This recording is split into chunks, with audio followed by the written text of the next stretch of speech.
and honored to have with us, especially on this day as we head into the 4th of July weekend, our good friend Mark Meckler. Mark is the president of the Convention of States. That is also his website, conventionofstates.com. Mark is one of the, well, I would say the hawks for our freedom. And he and his organization do an amazing job. You need to get a hold of it and get the little booklet dealing with the Convention of States. Brother Mark, good to see you, buddy. How are you?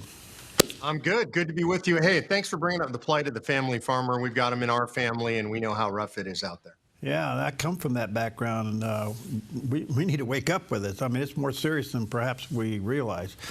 Yeah, my son married into a farm family in Missouri, and so we get kind of an intimate look inside of operating a large family farm. And even the title of the book was so apropos. I understand these guys have lots of land, and people look at them like they're wealthy people, but they've gotten the land, and then the operating costs on these farms are incredible. The risk is super high. And I think we better start paying attention before we lose that resource in our country. Amen to that. Sorry for the technical problems earlier, so I only have you for one segment. But let me just ask you this. Given your background, your love, your passion for this country, how do we, in the true sense of the word, from your perspective, regain self-government?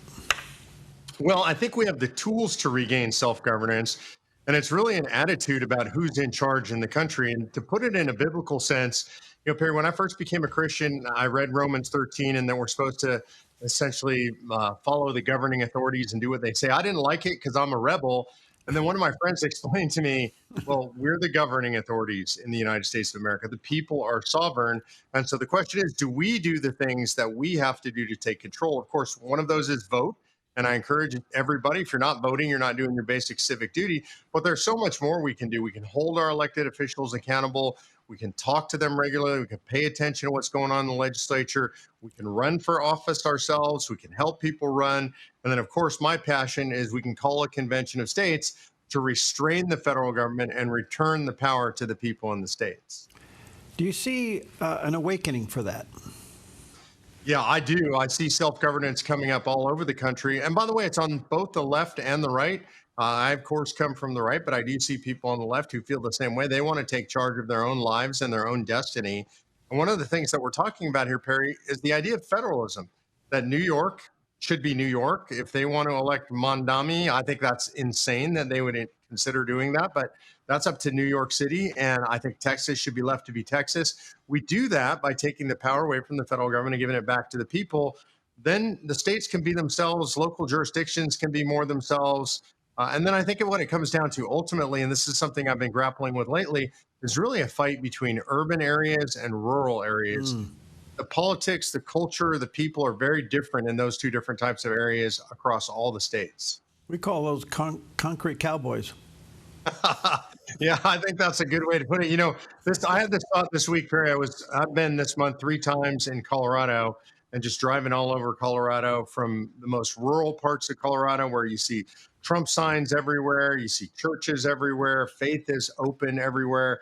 And then you go into Denver, which is exactly the opposite. And in my mind, I'm grappling with this question: how do you deal with that when the urban areas rule the politics of the state and they rule over the rural areas? How do we deal with that situation? I don't have a good answer to that, but I'm working on it. Well, isn't that the issue? I mean, if you look down to just the battle of the states, in states that are in play at the last minute of election, there are always these states that have these large cities.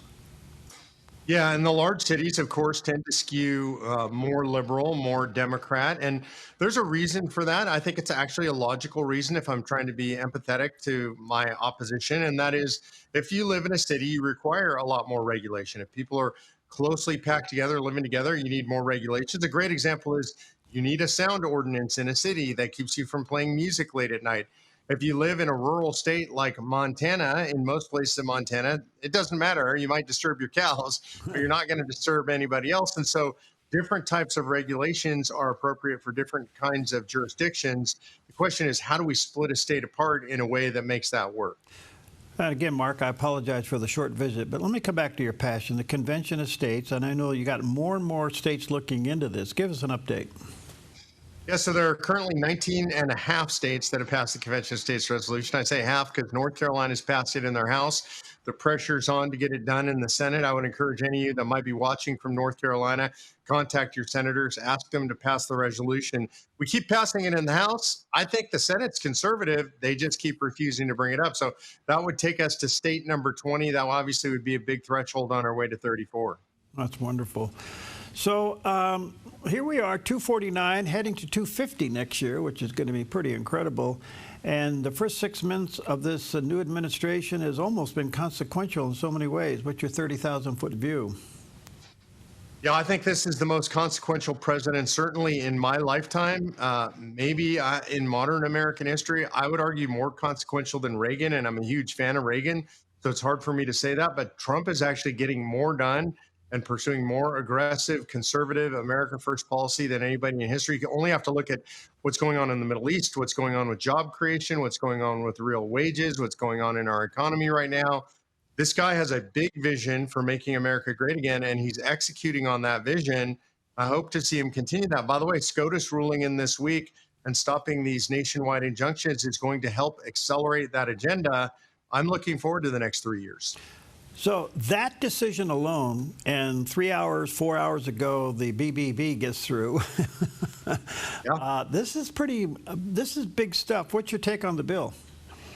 Okay, I mean, I think I have a philosophy, which is a bill can be big and it can be beautiful, but it can't be big and beautiful. And so I don't love it, but I also am a political realist, and I believe that's the best we could possibly do under the circumstances. It does something that's critically important, which is preserve the Trump tax cuts from his first administration. Without that, I think the economy would have cratered. So that was sort of the primary goal. There's some other good things that happen in this bill as well. I don't want to sell it short.